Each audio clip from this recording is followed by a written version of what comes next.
Hi, I'm Michelle and I'm the City Kids Director here at City Church. We care about your kids and we want to invest in them even when they can't be in the City Kids class. So each week we post a video lesson on the City Kids page on the website, along with some activities that you can do with them throughout the week. So go check it out. What's up, guys? Welcome to City Church Online. My name is Maddie. Thank you so much for joining us today. If you're a first-time guest, we would love for you to take a minute and fill out our digital Connect card, available either in the chat on the online platform, or you can text NEW to the number below, and we will donate $5 in your honor to a feeding center that we help to support in the Philippines. This helps us get to know you a little bit better and answer any questions that you may have. You can also feel free to reach out to us on either of our social media platforms, Facebook or Instagram. We want to also take a minute to say thank you so much to everybody that gives at City Church. Because of your radical generosity, we get to do what we do here, and we are so grateful. If you would like to be a part of what God is doing financially through City Church, you can click the link in the chat on the online platform, or you can text GIVE to the number below. Remember, you are not just giving to a church, you are giving through a church. Some quick updates for you guys. At City Church, we believe that prayer is our first response, not our last resort. So if you or anybody that you may know of needs prayer, our pastors and our staff would be honored to pray for you. So you can click the link in the chat on the online platform, or you can text prayer to the number below.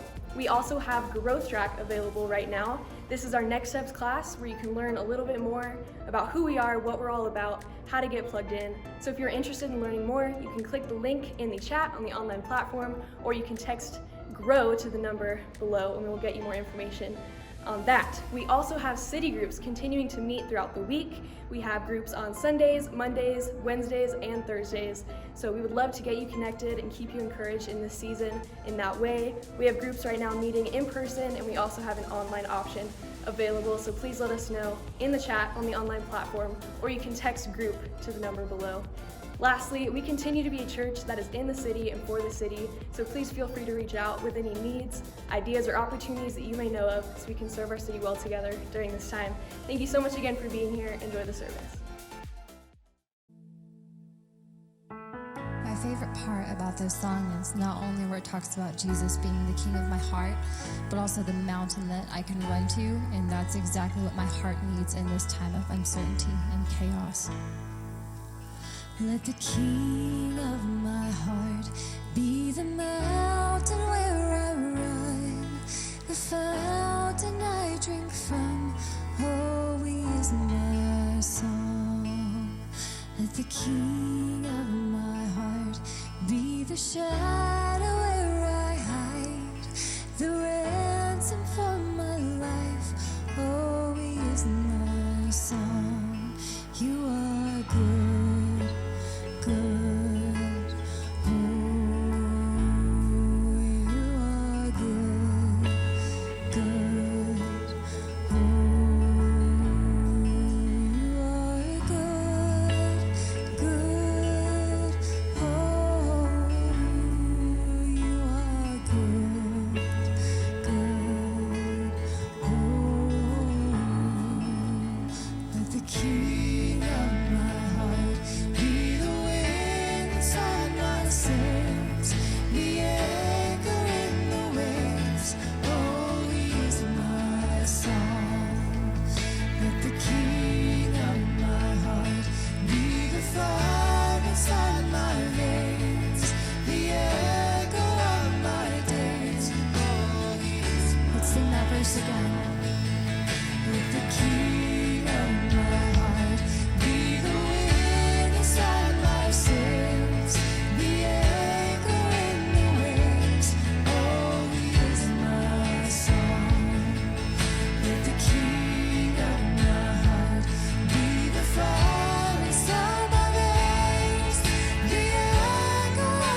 never gonna let me down. Let's keep singing that.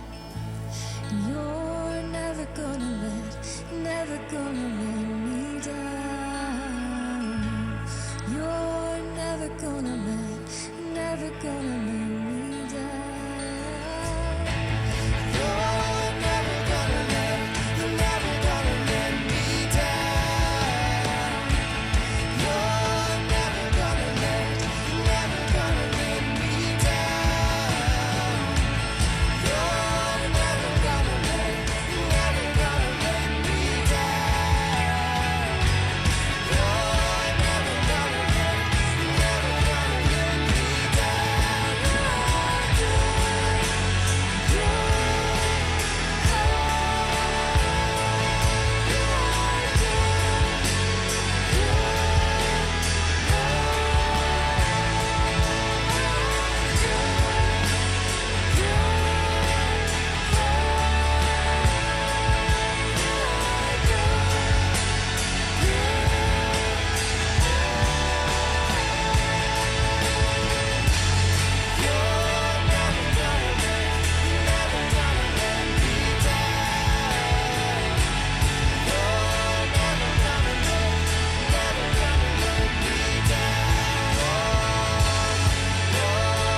Hey, before we start this song, I wanted us to read together Psalms 23. So you in front of the screen there, if you'll read it with me. The Lord is my shepherd, I lack nothing. He makes me lie down in green pastures. He leads me beside quiet waters. He refreshes my soul. He guides me along the right paths for his name's sake. Even though I walk through the darkest valley, I will fear no evil, for you are with me. Your rod and your staff, they comfort me. You prepare a table before me in the presence of my enemies. You anoint my head with oil, my cup overflows. Surely goodness and love will follow me all the days of my life, and I will dwell in the house of the Lord forever. Come on, let's sing it together. Before I spoke a word, you were singing over me. You have been so, so good to me. Before I took a breath, you breathed your life in me. You have been so, so kind to me. Oh, the overwhelming, never-ending, reckless love of God. Oh, it chases me down, fights till I'm found, leaves a 99. I couldn't earn it, I don't deserve it, still you give yourself away. Oh, the overwhelming, never-ending, reckless love of God.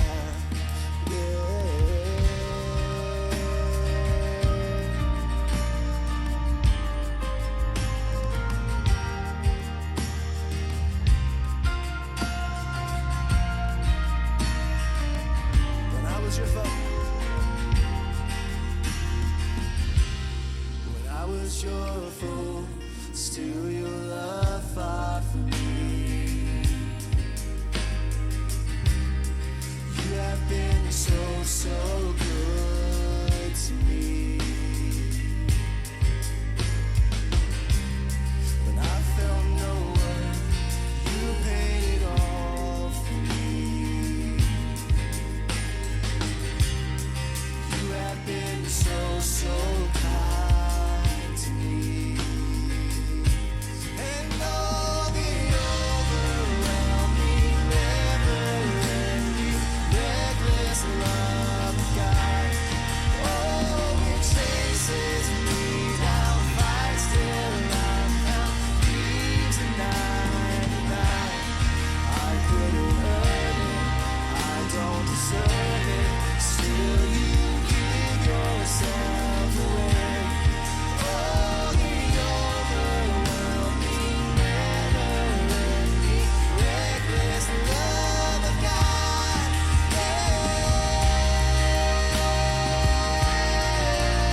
up, coming after me. Snow wall you won't kick down, lie you won't tear down, coming after me. Snow shadow you won't light up, mountain you won't climb up, coming after me. Snow wall you won't kick down, lie you won't tear down, coming after me. Snow shadow you won't light up, mountain you won't climb up, coming after me. Snow wall you won't kick down, lie you won't tear down, coming after me. Snow shadow you won't light up, mountain you won't climb up, coming after me. Snow wall you won't kick down, lie you won't tear down, coming after me.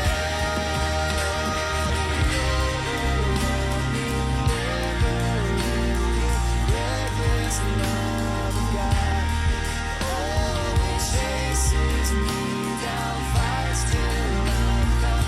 He's a 99. I couldn't earn it, I don't deserve it. Still, you give yourself away. Oh, the overwhelming, never-ending, reckless love of God.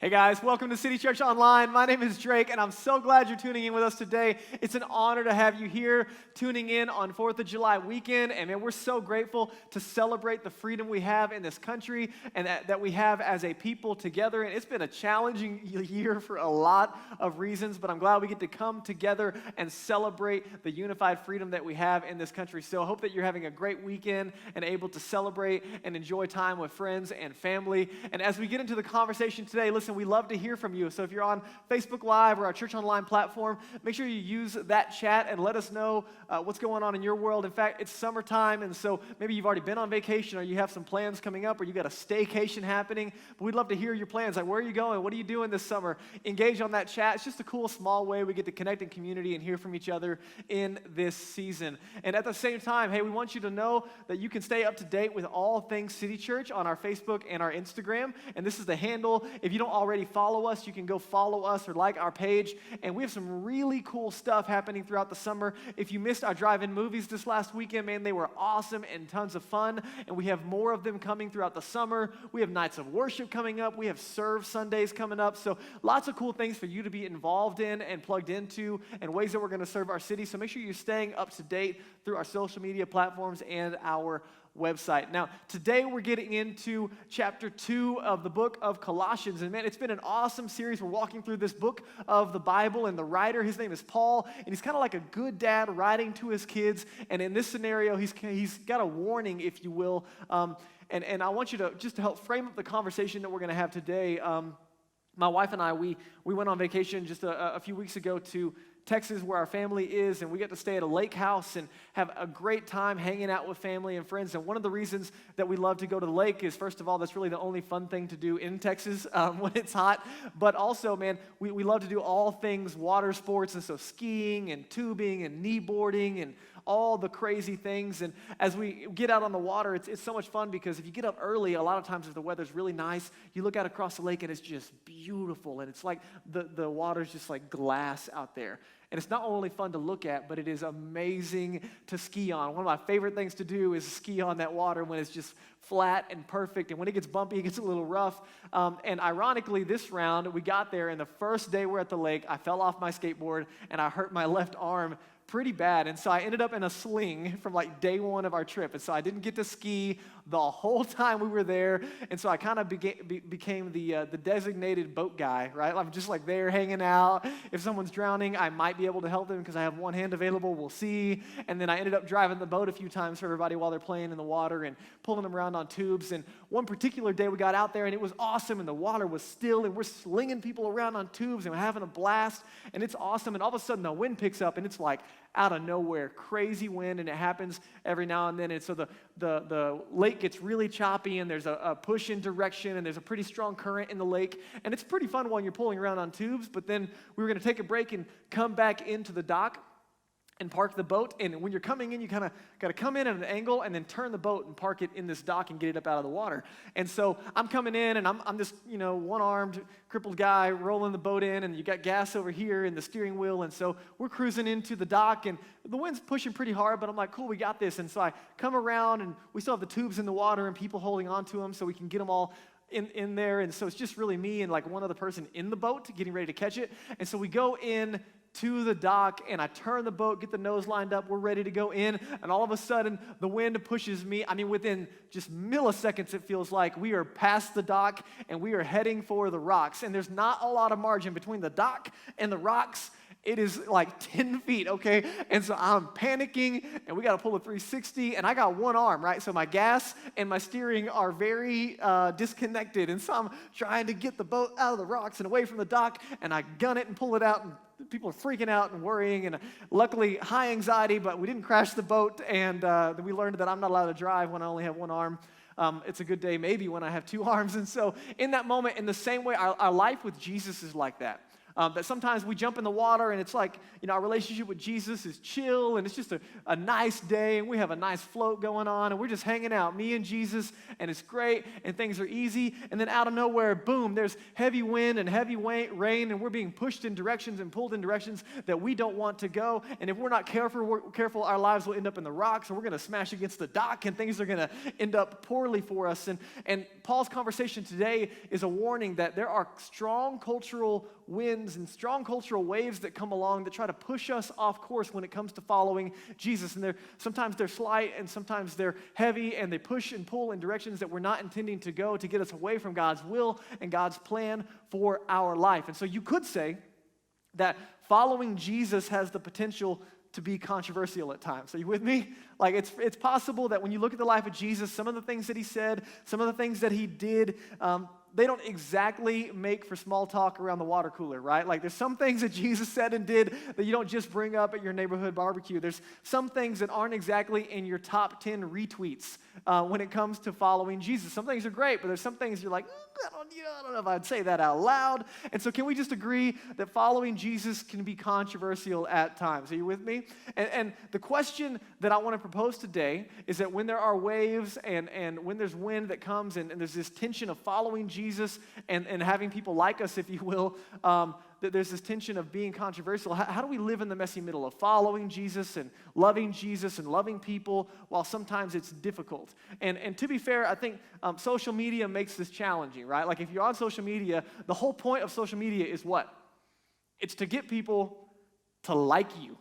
Right? That's the whole point, is to have someone like the stuff you're posting. And so sometimes it's hard because not everything that Jesus said and did and not everything that Jesus represents is popular and worthy of a like. And so there's these strong winds and waves that kind of creep in out of nowhere on our nice chill days with Jesus that throw us off course. And Paul's warning today is, hey, if you're paying attention to them, then you won't end up in the rocks and you won't end up smashed against the dock, but rather you can be ready for them and you can be anchored. And so today I'm going to give you the big idea that we can stay anchored, if you will. We can stay anchored in our life with Jesus while we're still loving and serving people really, really well. And so I'm going to give you four ways, if you will, to stay anchored when it comes to our relationship with Jesus. And so Paul gets into it. I'm going to give you the first one right off the back, and that is receive Jesus. How do we stay anchored? The first thing we need to do is receive Jesus. Everybody say, receive Jesus. Receive Jesus. Now watch how Paul gets into it in verse 6 here of chapter 2 in the book of Colossians. He's writing to this baby church who things are going really well for them. We're a baby church. Things are going well for us. So very similar context, and he's just warning them so they're prepared, if that makes sense. And he says, therefore, he just got done talking about how Jesus is all that they need, and their new life in Jesus is more than enough for all of life's challenges. And so he goes on and he says, just as you received Christ Jesus the Lord, so walk in him, rooted and built up in him and established in the faith, just as you were taught, abounding in thanksgiving. And so Paul kicks it off and he says, hey, as you receive Jesus, continue to walk. So let me just encourage you. If you haven't received Jesus, man, like where are you in your relationship with Jesus? Are you interested in following Jesus? Are you interested in knowing Jesus and having a relationship with Jesus? And it's interesting, you need to ask yourself the question, who is Jesus if I'm going to follow him and receive him? Like, what does that mean? And Paul identifies him as the Lord. And that word is really important and unique because that means that Jesus is not just, this peasant guy who taught and said some really good things and died and, maybe is God and, we don't really know, but rather he is Lord. That's like a title of authority that he's in charge, that when I receive Jesus, I don't have to achieve for him. I'm simply receiving the gift that he purchased with his life when he died for me on the cross and rose again. But when I receive him, I'm also putting him in the position of Lord, that he's in charge, that he's the one calling the shots. He's the one setting the direction of my life. And so one of the questions you need to ask yourself is do I want to receive Jesus? Have I received Jesus? And in this context, the guys he's writing to, they have. And so now he's encouraging them, hey, if you have received Jesus, walk in him. Continue the relationship. This is relational language. I want you to think about like taking a walk around, the block or around a lake or just a nice evening stroll with your family or friends or holding hands with your significant other, whatever it is. It's a relational, intimate term to continue to walk with him. One of the things we say here often at City Church is our first calling is intimacy with Jesus, not ministry for Jesus. Or another way to say it is our first calling is intimacy with Jesus, not activity for Jesus. That activity flows out of our intimacy and our relationship with Jesus. So my first question with you would be, hey, how's the relational aspect going? How's your time with God daily? How's that daily time walking with Jesus? And again, if we're going to stay anchored, if we're going to be in the middle of the water when the wind picks up and the waves pick up and we're going to stay anchored, one of the keys is our relationship with Jesus staying intact. And he has some other language. He uses the word rooted. And that's like a gardening term, right? Everybody's pulled that gnarly weed that has roots all down into it, right? To where it takes everything you've got and a shovel, or you got to tie it to the back of a truck to pull it out, right? Roots are what allow you to stay connected and deep when life gets hard. And we've all seen weak trees with weak root systems that get blown over. And so he's using some gardening language to say, hey, listen, if you don't have a good root system, what happens? Man, you get pushed around and you get moved around and you get unearthed and you die. You got to have good roots. And so he's asking the question, man, are your roots deep in Jesus? Like, it's one thing to say, hey, Jesus, I want to follow you and I want a relationship with you, but is that relationship growing? Like, it's okay when a baby plant has small roots, but as it grows and as it matures, if there's a bunch of external and very little internal, then it's not going to be able to last. And so how's the root system? How's your relationship with Jesus? Are the roots deep in Jesus? Are the roots deep in the Bible? Are your roots deep in prayer? Are your roots deep in community? He goes on and he says, rooted and built up. That's construction language. How many of you guys are construction people, right? Like, cutting wood and, laying concrete and using bricks. And this is kind of like a daily, addition to my life with Jesus. It's like every day I'm laying a board. Every day I'm laying a brick, and I'm continually adding to this life with Jesus. Not adding in the sense of more activity for him, but I'm building it up and growing in it, that it's being built up. And the last one he uses is established. This is legal language. And so I don't know how many of you are in the legal field, but this is like legal language when, I bought a house and I signed the contract and it's finalized and it's settled, or we adopted our kid and it's official and they have our last name. This is something being legally settled. And this is the suggestion. Again, if we're going to be rooted, if we're going to be anchored, if you will, when life gets hard, then we're going to be established. That means we have to settle some things in our life. So let me ask you a very simple question.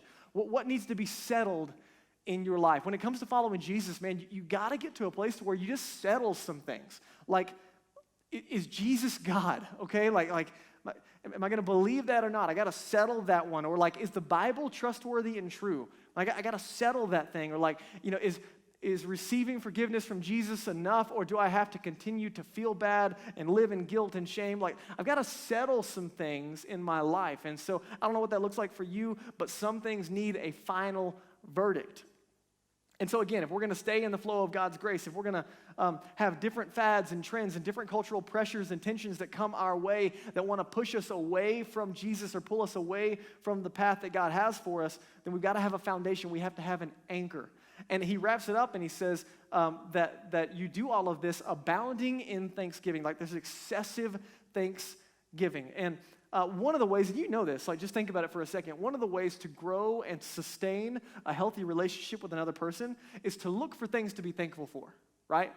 Like if you'll be less critical and just look for things to be thankful for and say that out loud, it actually grows the relationship. In the same way, our relationship with God, if we just look for things to be thankful for, then we find that that relationship is going to grow and that relationship is going to increase. Whereas if you and I find ourselves being ungrateful or unattentive, then it makes it easy to stray. It makes it easy to pull up that anchor and start to drift. And so he's giving us some encouragement on the front end. And he goes on, I'll give you the second point now, not only to receive Jesus, but man, if we want to stay anchored, we have to remain with Jesus. Everybody say remain. Remain with Jesus. Watch what he says in verse 8, and this is where it gets really interesting. He goes on and he's having this continual conversation, this warning, if you will, about the wind and waves of culture. He says, see to it that no one takes you captive. That's like language of being a prisoner of war, okay? By philosophy and empty deceit. Philosophy, not all philosophy is wrong, for the record. He's not saying like the pursuit of wisdom is bad, but there are certain philosophies that are being presented that are contrary to Jesus, and they're presenting something that actually ends up being empty and deceitful. According to human tradition, they have a source. According to the elemental spirits, we'll talk about that, that's the spiritual realm of the world, and not according to Christ. I want you to think about when you go to the doctor. When you go to the doctor, and let's say you're sick, what does the doctor typically do? They give you some kind of medication. They give you a pill with something in it that's actually going to make your body well. It's actually going to have an effect internally that changes and makes you well. At the same time, you know about it, there's these things called placebos, right? And they look like a pill, they smell like a pill, they taste like a pill, but they're actually fake. They're empty on the inside. They're filled with sugar. They have no real effect. And what he's saying is there's some cultural winds and waves that come your way that present ideas as true, but they're really placebos. And the way we can identify them is if they are discrediting or pulling you away from Jesus, if they're going to be contrary to Jesus. And again, this is not against philosophy. This is not that conversation, but rather there's a specific cultural trend happening as Paul writes this that he doesn't tell us about directly, that he's addressing. And we'll talk about that more in a minute. But for us, he goes on again, and he says they have a source, and there's these elemental spirits behind it. And this is one of those interesting conversations that if you need a good resource, let me recommend a book. I love to recommend books to you. C.S. Lewis wrote a book called The Screwtape Letters. And it's a really, really helpful, not scary, but incredibly wise and insightful book on the spiritual realm, and specifically of like angels and demons and the things unseen. And so typically when it comes to the conversation around angels and demons, like it's either all or nothing. There's two extremes, like, oh, we don't believe in that, we don't think about it at all, or like everything's a demon, right? Oh, my car won't start, it's got to be a demon. Like, oh, it's got to be, there's a demon in my car. Or your battery died. Like one of the two. Oh man, they left the cheese off my burger. It's got to be a demon, right? Or it's just a poor quality service. Like, right? There's two extremes, and there's a healthy middle of acknowledging it and not obsessing about it. And he doesn't spend a ton of time on this, and we won't either. But I'm just acknowledging the text that hey, some of the cultural trends that get a lot of momentum and a lot of movement and a lot, like if it's anti-Jesus or if it's diminishing Jesus in any way, you can assume that there's going to be demonic influence behind it. And that's what he's saying, is there's some philosophies that are presented that have a bigger influence than we can see on the front end. And let me just give you kind of the conclusion for him as he wraps up this little section. He says, for in him, that's Jesus, the whole fullness of deity dwells bodily. That's a really fancy way to say that Jesus is God, okay? It's God in a bod. Like, that's what he's saying. And so he's bringing it back like, hey, there's this placebo effect that comes in cultural waves at different eras and different times, but Jesus is still enough for you. Jesus is still God. And he goes on and he says, and you have been filled in him, meaning everything that you need, you have access to through your relationship with Jesus, who is the head of all rule and authority, meaning whatever cultural influence is going on around us, it doesn't even compare to the authority and the power of Jesus. So let me just briefly address what I believe is maybe a hot point of conversation in our culture, like a current philosophy that represents a strong wind and wave in our culture when it comes to following Jesus. And I realize like some of you are not followers of Jesus and you're on the outside looking in, and I think this is going to help you wrestle with probably some of the things that actually maybe are keeping you away from faith or taking that next step. And some of you, you're followers of Jesus,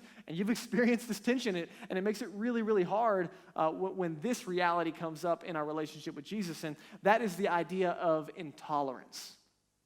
The cultural wind and waves, if you will, the philosophy currently that is doing quite a bit of damage is the idea of intolerance or what it means to be tolerant. And so what I want you to do right now is I want you to just briefly watch this video and see if any of this resonates with you. Cosmo Kramer. Okay. You're checked in? Yeah, thank you. Here's your AIDS ribbon. No thanks. You don't want to wear an AIDS ribbon? No. But you have to wear an AIDS ribbon. I have to? Yes. Yeah, see, that's why I don't want to. But everyone wears the ribbon. You must wear the ribbon. What you are? You're a ribbon bully. Hey! Hey, you! Come back here! Come back here and put this on!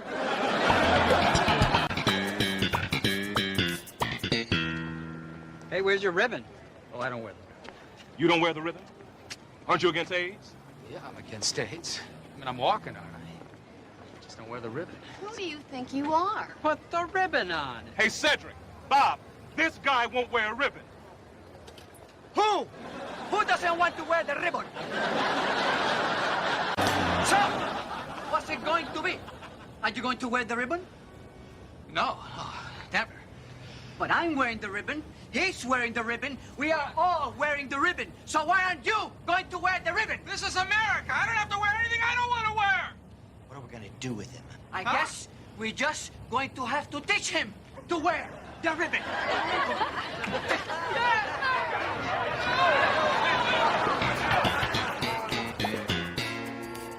Where's Kramer? Everything's finished then. Oh, I told him he'd never make it. He was up all night. Oh, my God. Kramer?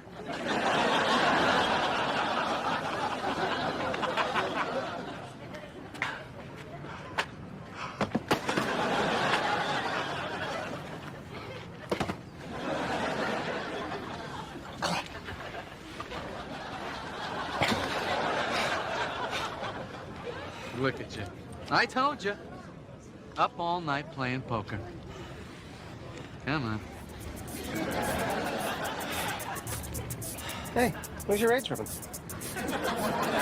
Okay, so really helpful video, really funny. I mean, just a small way of understanding like the cultural pressures that we all experience, and that's not even a spiritual example. It's just a helpful and funny one. But there's a consistent pressure when it comes to how we would define tolerance. And so let me just help unpack this a little bit. There's opposition, if you will. Anytime like something that Jesus presents or something that Christianity presents is like not completely accepted, or it's a little tense, or it's a little, let's rethink that. There's a cultural shift, like, oh, maybe we should rethink Christianity, or like, what does the Bible actually say about that? And typically what happens is when there's a conversation around a hot topic issue, which there's a lot of them, but when there's a conversation around it, what we do is we try to elevate one of God's attributes over all of God's attributes. So rather than taking a holistic look at all of what Jesus said, we elevate one primary attribute, and that's what's happening in our culture over the last couple of years, and that is this idea that God is what?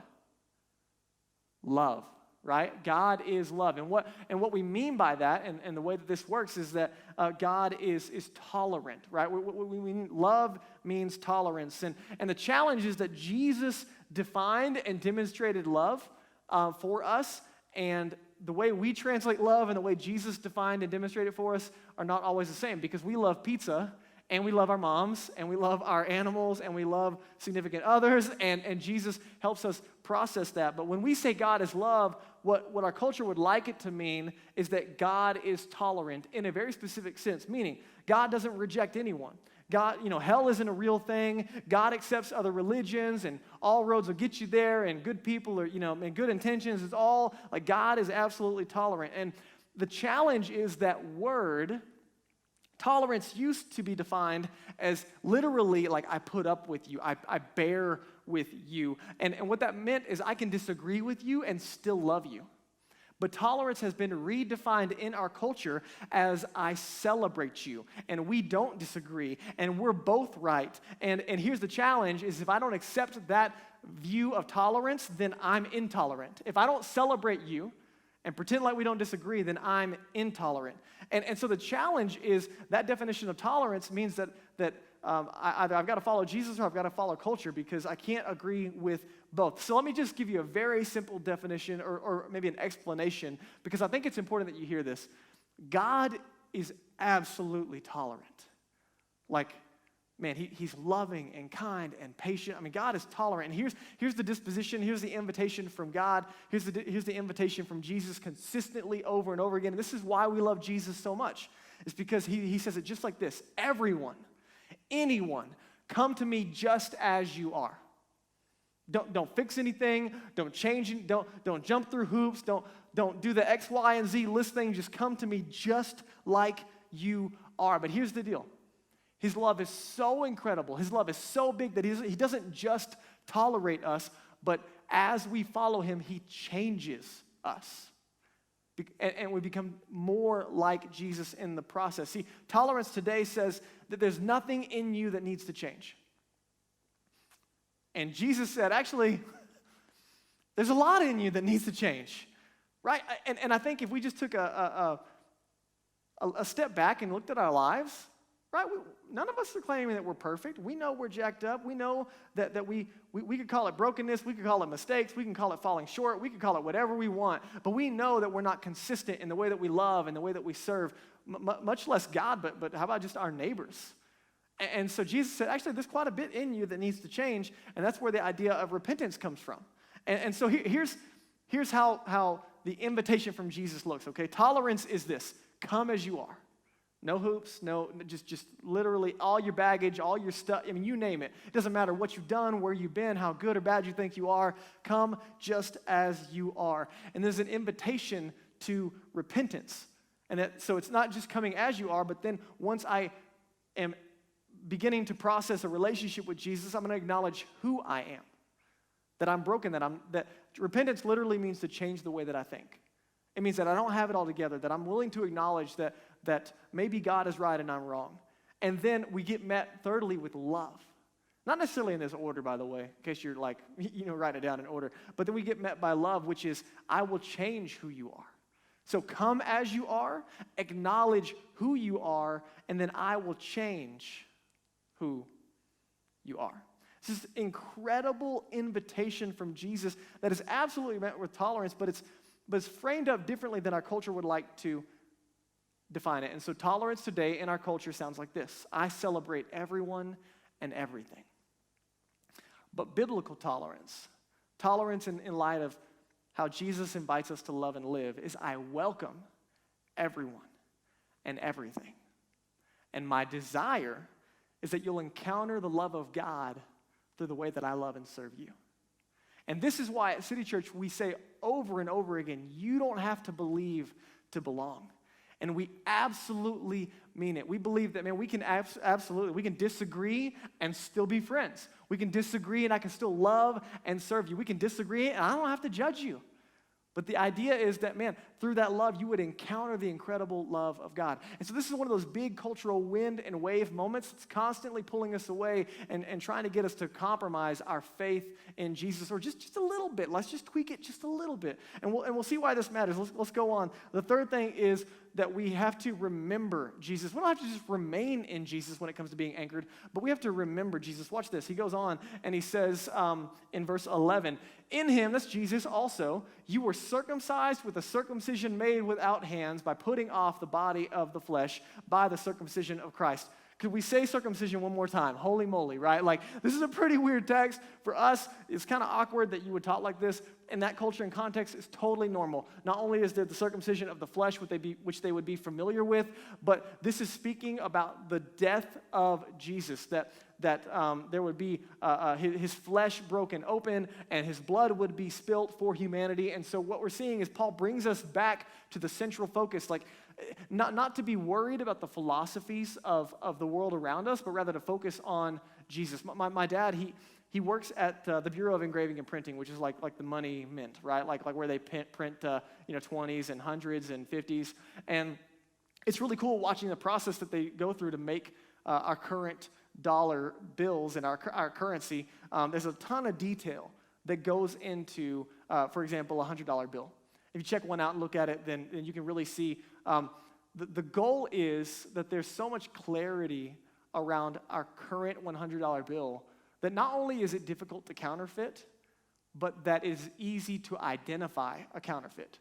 See, one of the things we can get worried about is like we get freaked out as a Jesus follower. Like I gotta, focus on all the wind and the waves, and I gotta identify every counterfeit that comes my way, and I gotta guard myself. And no, the goal is not to live in fear.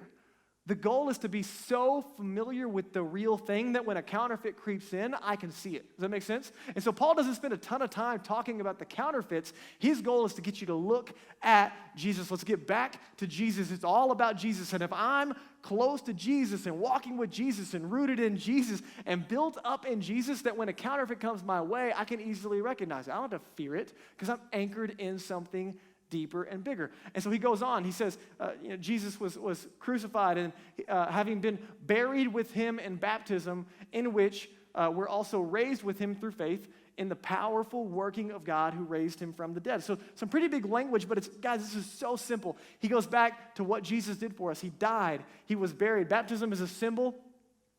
When someone goes under the water and comes back up, it's a symbol of Jesus being buried and rising again. And by the way, just a heads up, if you're interested in being baptized, we have some baptisms coming up, hopefully in July, maybe August. And so we'd love to celebrate with you externally what Jesus has already done on the inside through baptism. But it's very simple. He's celebrating, hey, what Jesus did for you is enough, that my old life is buried with Jesus, and he's given me new life, that I'm a new person, I'm a changed person. I'm not just better, but I'm new. And he goes on to say that Jesus was raised, and we're raised with him through faith. But guys, this is so important. Like, Jesus didn't stay dead, right? He died for our sin. He raised and overcome sin, death, and the devil. And he's not just this dead ideology, but he's a living and loving Savior that we get to have a relationship with and walk with. And so Paul is elevating this reality for us. And here's why this is so important. Is because we can't afford to get bored or get beyond Jesus. Right? Some of you, man, you've grown up in and around church, and so you've heard it all your life, like Jesus, Jesus, Jesus, Jesus, and you're like, all right, cool, I got it, man, it's Jesus. And last week, maybe you tuned in, and you're like, okay, it's Jesus again, like, we got anything else? No, that's the only thing on the menu. It's Five Guys, burgers and fries. It's just Jesus, okay? We got burgers, fries, and drinks, and that's it. And like, wait, can't we add something else to the menu? No, it's just Jesus all the time. It's all we've got, but it's awesome, right? It's awesome. We don't need anything else on the menu. And I think some of us, we hear Jesus, Jesus, and we're like, oh man, can we like add a little Buddha in there? No. Like, can we add a little reincarnation? No. Like, it's just Jesus all the time, a steady diet of Jesus. That's what we need. And Paul is making a big deal about this. And some of us are like, all right, I've heard all this before. Why is that? Why is it a big deal? Listen, it's still good news. It's just as good news today as it was when I was 15, when it finally clicked with me and Jesus changed my life. Like, listen, my wife and I, we've been married for 10 years. And I still love getting kissed by her today just as much as I did the first day, right? I'm like, I'm for it. Let's celebrate it again. And so it's Jesus is enough. And let me just say this. Some of you are more creative. Some of you are like more artsy-fartsy. And so you like to like look at things in different angles and like get creative with it. And that's fine. Join the band. Have some fun with it. Whatever you need to do. Join the creative team. But just because you like new doesn't mean that we need to reinvent Christianity, right? Like our goal is not to get overly creative with Jesus in the Bible, but rather to stay faithful to it, to stay anchored in it. We can have creative expressions of it, but the goal is not to change it because Jesus is enough and it's consistent. Let me tell you this, because there's a lot of conversation around the authority of the Bible here and like the value of digging into the Bible and spending time with God and the Bible. Let me just remind you, we don't believe in Jesus because of a true Bible, okay? We believe in Jesus because of verified eyewitness historical accounts. We believe in Jesus because of his resurrection. A real guy who really called himself God, who really died, who was really buried, and who really got back up again.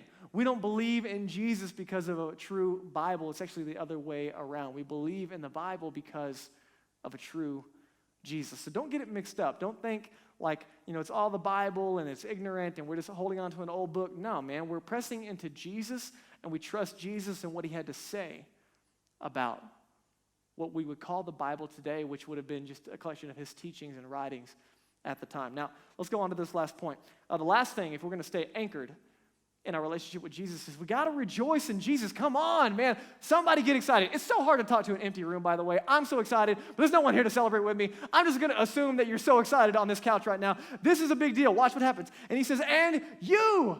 Who's he talking about?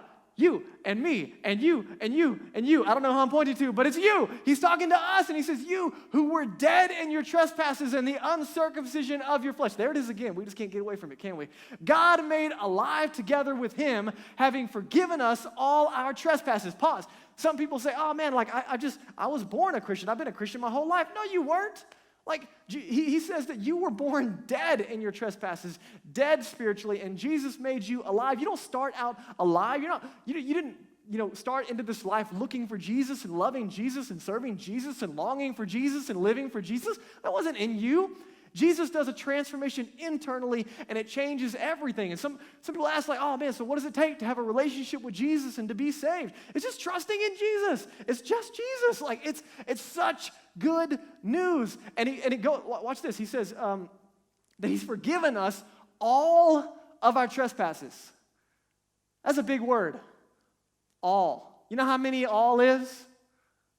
Like all, okay? Like, in case you're wondering, the Greek translation is all, okay? And that means like not some. It's a good thing that I've been forgiven of all my junk and not like some of it, because if I got to pay for it at the end and like I got to work some of that out, I got to do some overtime in community service for less than my all, then I might be in trouble. But Jesus paid for all of it. Check this out. By canceling the record of debt that stood against us with its legal demands. Listen, when someone was crucified at this time, they would have understood it, so I've got to bring you into context. When someone was crucified for like criminal acts or whatever, they would on a piece of paper post all of their trespasses, all of their criminal wrongdoings on a piece of paper and post it to the cross that they were being crucified to. And so Paul is writing, he's saying, Jesus took our list, and when he died on the cross, it's like our list was put on the cross. And so all of us, he's like, guilty, guilty, guilty. We're all guilty. But then Jesus takes our list and he dies in our place, canceling our debt. Guys, this is really, really good news. And this he set aside, nailing it to the cross. And check it out. This is so cool. He disarmed, like Jackie Chan, the rulers and authorities and put them, maybe better than Jackie Chan, but I like Jackie Chan. He disarmed the rulers and authorities and put them to open shame by triumphing over them in him. That's a huge statement that I got to unpack as we close out, so stick with me because this is the best part, okay? Storyline of the Bible. You ready to go? I'm just going to give you the whole thing in like the next couple of seconds. Probably not seconds, maybe minutes. Okay, here we go. All right, God is creator. Everything else is created, right? God creates all, like everything that we know and see, but on the beginning, it's the angels, and in the beginning, there's this guy named Lucifer, turns out to be the devil, and he is created and becomes proud and says, you know what? I think God is wrong. I'm going to be God. And he recruits a third of heaven's angels and just declares war on God. Big, mighty, cosmic battle. Satan and his demons are defeated. They're cast out from heaven. And then fast forward to God creating humanity. We have Adam and Eve in the garden. They're perfect. There's no sin. There's no rebellion. And then this snake, Lucifer, the devil, he comes along and he tempts them to elevate their pride, to say, you know what? God's not right. We want to be right. We want to be king. We want to be in charge. And so then our parents, the first two humans, they declare war on God. God, you're wrong. We're right. And this starts this incredible disconnect in our relationship with God, which ultimately leads to Jesus. Now watch this. God responds to that moment. He comes down. He looks at the devil and he says, listen, I'm going to send a king in the future and he's going to crush you. And his name is Jesus. And he looks at men and women and he says, you know what? There's no hope for that guy, but for you, there is an opportunity for forgiveness. And his name is Jesus. Fast forward 2,000 years. What happens? This guy, the king, comes down to earth. His name is Jesus. And you got to understand, this is like this epic battle. Think Lord of the Rings and like all the epic battle scenes that you've ever imagined. That's the imagery that's happening here. There's something in the human heart that loves like the good and the bad and the incredible battle. It's why we get in stadiums and we have two big wars happening between two teams and we, cheer and go crazy and our team won even though we didn't do anything. We ate nachos, but we have this celebration of desiring to be a part of a team. And it's all going back to this original narrative. And so Jesus, the king, he comes down and he recruits 12 soldiers.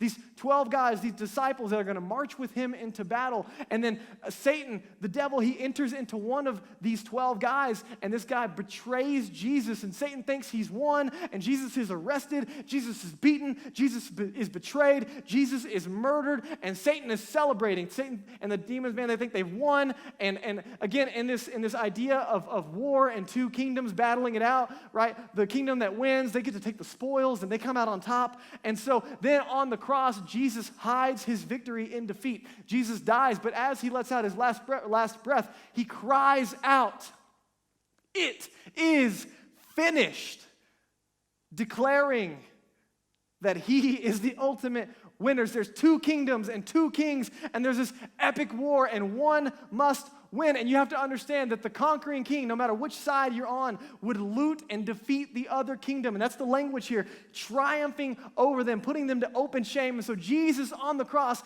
defeats the devil and defeats the kingdom of darkness and triumphs over him. And here's the deal. You and I cannot truly appreciate this until we understand that the entire time we were on Satan's side. The entire time, we were a part of the kingdom of darkness. And Jesus comes in, and he conquers our king, and there we are, expecting to be enslaved and looted, and instead, guys, we're adopted.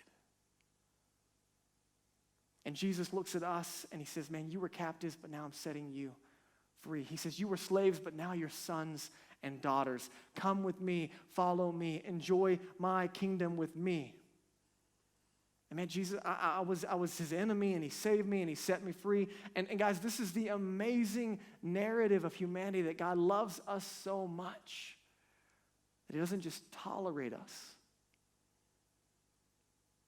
but he pays for our trespasses, our brokenness, and adopts us into his family. And so don't ever lose how amazing this is. This is why we stay anchored to Jesus, because of his incredible love for us. So I'm going to give you a couple of action steps. Daniel's going to come up and play, and we're going to end our time together. But I need you to wrestle with a few things, okay? And I know this is a lot, and so I just need you to process with me for a moment. What do you need to settle? What in your life needs to be settled? Like what currents are pulling you around? What wind and waves are pushing you away or pulling you away from Jesus? What issues have you not settled? Where are you in your relationship with Jesus? Is Jesus God? Are you willing to make him Lord? Are you willing to receive the free gift of God's love in your life? Because friends, you can do it today, and it doesn't cost you anything because Jesus paid it all. What do you need to settle today? Second thing is, what do you need to celebrate? Maybe one of the things that has made it difficult for you to anchor your soul in the reality and to resist the wind and the waves as they come is a lack of celebration. What has Jesus done in your life if you're a follower of Jesus? What is Jesus doing in your life if you're a follower of Jesus? What has Jesus promised that he will do that he hasn't done yet that you can hold on to? What do you need to be celebrating? And you're going to find that fondness grows and relationship grows, and your roots are going to grow down deep as you celebrate more and more. And the last thing is, who are you going to share it with? Who are you going to share the struggle and the celebration with? Who are you walking in community with? Who is keeping you encouraged? Jesus doesn't just invite us as single individuals into his family, but we're adopted into his family together. That we're not just with him, but we're with each other in this family. And maybe you've been alone, maybe you've been walking alone, maybe this season has isolated you and has made you depressed and anxious and frustrated and angry, and I want you to know we're here for you, and we love you, and you're welcome here. And guys, you don't have to believe to belong, and we mean it with everything in our being. But this is a safe place where you're loved and welcome, and our goal is that you experience the love of God. And once you experience the love of God, you stay in the love of God, and you walk it out on a daily basis, and you walk it out in community. And so I don't know what it looks like for you, but would you reflect, and would you do something with it? Let me pray for you. God, thank you so much. Thank you for Jesus. Holy moly. Thank you for Jesus who was our enemy and who stepped in and rescued us from a kingdom of darkness and gave us new life and adopted us into his family and invited us into his kingdom. And man, would we press into that? Would it overwhelm our hearts? Would it overwhelm our minds? And would it change the narrative? And for any of my friends on the other side of this who have not said yes to you, Jesus, would you overwhelm their heart with your love today? And would they receive that gift for the first time? It's in Jesus' name. Amen. Guys, thank you so much for tuning in. Use that connection card. Text the word new on the screen if you want to get connected to community. Text the word follow if you want to know more about following Jesus. Let us know how we can help you and serve you in this season. Love you guys. See you soon. Thank you so much for watching. We would love to connect with you and help you take next steps in whatever way is best. Just text that number on your screen and our team will be sure and follow up with you.